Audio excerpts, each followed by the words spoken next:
다음에 증인은 이제 국무회의 멤버는 아니지만 국무회의 할 때 증인은 어디 계셨어요? 국무회의 멤버가 아닌데. 그 대접견실에 한 20명 이상 앉을 수 있는 큰 테이블, 장방형 테이블이 있습니다. 거기에 이제 국무위원들이 쭉 다 앉고 저와 비서실장, 안보실장은 제일 끝자리에 가장 떨어진 끝자리에 앉아 있었습니다. 그랬군요. 그 국무회의를 이제 그 9시 21시 30분경에 시작을 했고 하여튼 회의를 시작을 했고 증인께서는 그 22시 45분에 대통령실을 출발하셨죠. 시간은 몇 분 틀릴 수는 있지만 대개 맞습니다. 네, 예, 맞죠, 그렇습니다. 맞죠.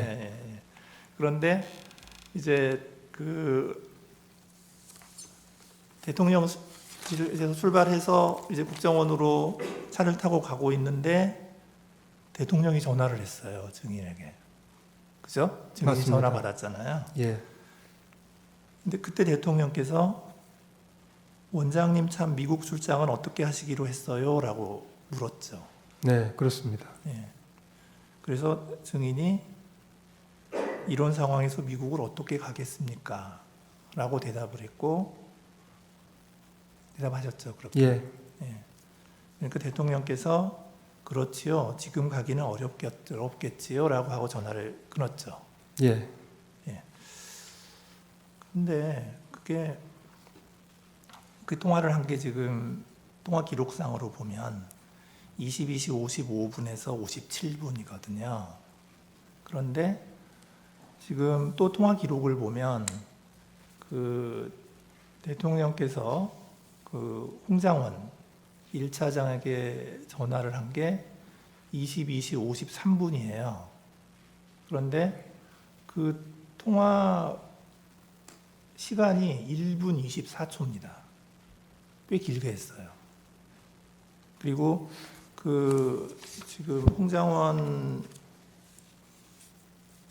차장의 그 진술에 의하면 그 전화 때 대통령께서 첫 말씀이 봤지? 비상계엄 발표하는 거. 이렇게 하길래 홍장원 차장이 네 봤습니다. 이렇게 하니까 대통령이 이번 기회에 싹 다 잡아들여. 싹 다 정리해. 그리고 국정원에도 대공수사권을 줄 테니까 우선 방첩사를 도와. 지원해. 자금이면 자금, 인력이면 인력, 무조건 도와. 이렇게 말을 했다는 거고 홍장원 차장은 네 알겠습니다 라고 답변을 했다는 거예요. 그러니까 대통령이 그래 잘해 라고 격려하고 통화를 마쳤다. 그러니까 이게 1분 24초를 통화를 했으니까 그러니까 22시 53분에 전화를 해서 1분 24초 통화를 하고 그 다음에 22시 55분에 증인에게 전화를 바로 한 거예요. 그러니까 이 갭이 30초밖에 없어요. 그 말씀 좀 올려도 되겠습니까? 그 정확한 분은 제가 기억을 못 하고요. 네. 22시 55에서 57이라고 지금 돼 있는 걸 저도 봤는데 네네. 통화한 그 시간은 사실은 30초가 좀 안 되는 걸로 제가 기억합니다. 짧았습니다, 사실은. 증인하고. 예, 그렇습니다. 네. 그러니까 제 말은 뭐냐면 아니 대통령이 지금 홍장원 차장한테 이제 굉장히 굉장히 많은 지시를 막 했는데 그리고 나서 바로 국정원장한테 전화를 해가지고는 참 한가한 얘기를 한 거예요. 미국 출장 어떻게 하실래요? 좀 잘 이해가 간 거거든요. 그래서 대통령께서 53분에 홍 차장한테 그런 얘기를 하셨는지에 대해서 저는 확신이 없습니다. 홍 차장 말을 신뢰하기가 좀 어렵습니다. 예. 그 다음에 23시 30분에 이제 국정원 정무직 회의가 열렸죠. 그렇습니다. 예. 그때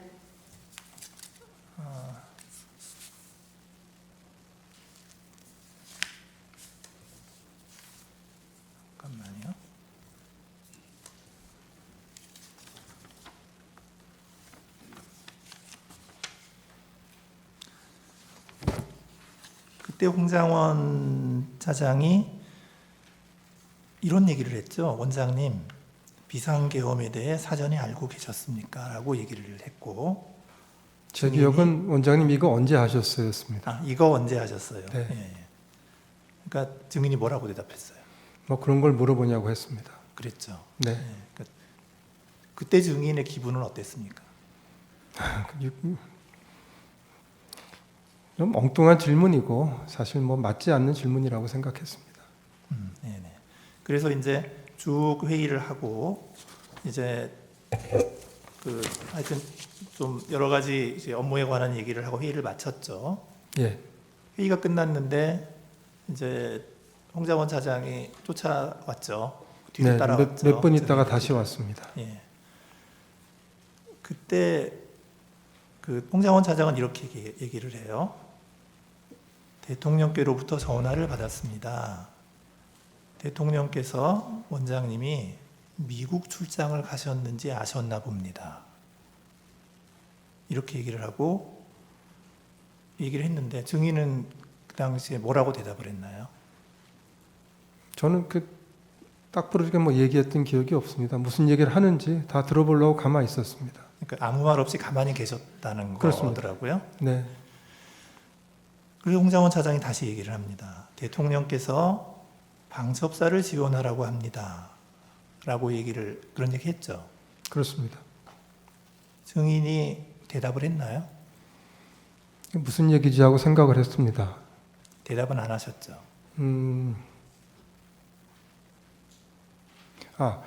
그 다음에 이어서 그 홍장원 차장이 근데 뭐 추가 지침을 주실 게 있느냐고 물어봤고, 그래서 제가 아까 정부직 회의에서 얘기한 대로 각자가 어떤 일을 비상계엄 하에서 국정원이 하게 되었는지를 보고 내일 아침에 논의하자고 하지 않았느냐, 그렇게 합시다라고 답을 합니다.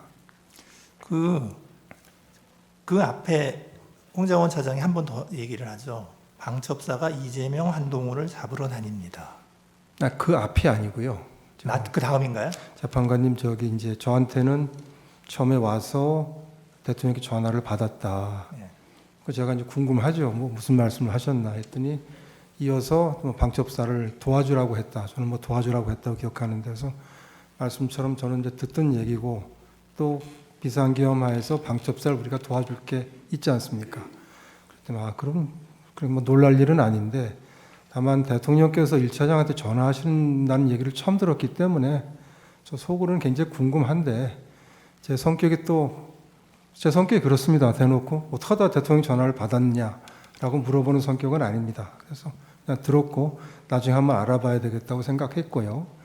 그다음에 이제 조금 있다가 이어서 뭐 안색 얘기를 해서 제가 기억을 하는데, 안색을 쭉 살폈는데 뭐 생각이 복잡하시다고 했나, 하여튼 뭐라고 표현을 하면서 근데 혹시 더 지침을 더 주실 게 있느냐고라고 얘기해서 제가 아니 뭐 더 줄 거 없고 정무직 회의 때 얘기했던 거하고 같다라고 뭐 좀 설명을 했겠죠. 설명을 했더니 정말 그때는 좀 뜸을 좀 들인 다음에 근데 이재명, 한동훈 오늘 밤에 좀 잡으러 다닐지 모르겠습니다. 뭐 이런 취지로 얘기를 해서 지금 또 갑자기 무슨 소리냐라고 저는 생각했습니다. 갑자기 튀어버렸습니다. 비약이 돼가지고. 그래서 이게 뭐 우리하고 상관도 없는 일이고, 그 다음에 두 번째는 그럴 것 같지 않고, 그래서 제가 보면서 그리고 이제 지금같이 엄중한 시기인데 원장하고 차장이 이런 일이 생길지도 모른다라는 얘기를 하는 게 좀 어울리지 않는다, 맞지 않는다고 생각해서 제가 이렇게 얘기를 했습니다. 아까 얘기한 것처럼 내일 아침 회의 때 다 우리 국정원이 하게 되어 있는 일을 의논을 하는 거로 하자. 뭐 더 할 얘기가 있으면은 그때 가서 하라고 하고 얘기를 했더니 좀 얼굴을 보고 있다가 일어나서 나갔습니다. 그겁니다. 그리고 저한테 방첩사가 잡으러 다닌다고 하지 않았습니다. 그냥 잡으러 다닐 것 같습니다. 그런 일이 생길지 모르겠습니다라고 이렇게 얘기를 했고, 그 다음에 뭐 위치 추적이라든지 방첩사령관과의 통화라든지 어떤 명단을 받았다든지 그 명단이 이거라고 보여준다든지 이런 얘기들이 없었습니다. 예, 알겠습니다. 자, 이제 그날 22시 30분에 국정원 정무직 회의를 하기 전에 이제 무슨 일이 있었냐면은 이게 여인영 방첩사령관이 이렇게 얘기를 해요. 자기가 텔레그램 전화로 22시 30분에 그러니까 1시간 전이죠. 22시 30분에 조지호 경찰청장에게 전화를 해서 체포 대상자 14명에 대해서 이야기를 하고 위치 추적을 부탁했다. 그 여인영이 그렇게 얘기를 하거든요. 예. 근데 이제 그 연락을 받은 조지호 경찰청장이 이제 뭐라고 얘기를 하냐면 여인영 사령관한테서 전화가 왔는데 메모를 좀 해달라고 얘기를 했다. 자기한테. 그래서 조지호 경찰청장이 준비되었다라고 하니까 사람 이름을 불렀는데 15명 이름을 불렀다. 가장 먼저 불렀던 것이 이재명, 그리고 우원식, 박찬대, 정청래, 김명수, 권순일이라고 했고 또 다른 이름을 불렀는데 김동연이라고 해서 경기도지사냐 이렇게 여인영한테 물어봤더니 김동현이다. 이재명 무죄 선고한 판사다. 이렇게 여인영이가 얘기를 했고 여인영이가 이 사람들을 체포할 건데 위치 파악을 좀 해달라고 해서 이렇게 부탁을 받았다. 이렇게 얘기를 하거든요. 그리고 나서 이제 조지호 청장이 또 뭐라고 얘기를 하냐면 그 다음에 그 텔레그램 전화가 한 번 더 왔다는 거예요. 그래서 두 번째 통화를 해서 굉장히 급하게 한동훈 추가입니다. 이렇게 얘기를 했다는 거예요. 그 시간이 언제냐면 22시 30분에서 40분 사이입니다. 그런데 이 전화를 받고 조지호 총장이 어떻게 했냐면 협조를 안 해줬어요. 그러니까 바로 거절하지는 않고 협조를 안 해주고 그냥 아무런 조치도 안 하고 가만히 있었다는 거예요. 그게 조지호 청장의 이야기고요. 그런데 이제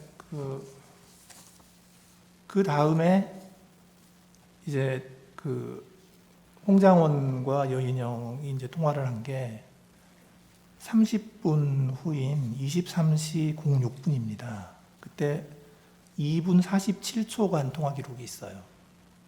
이제 그때 오늘 쭉 얘기한 14명 명단 불러주고 위치 추적 협조해달라고 얘기를 했다는 거거든요.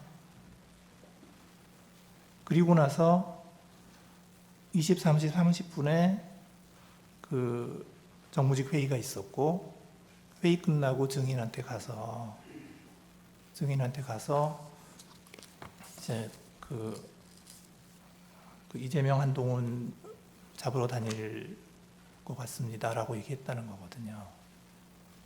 그래서 이거를 시간선대로 쭉 이렇게 놓고 보면은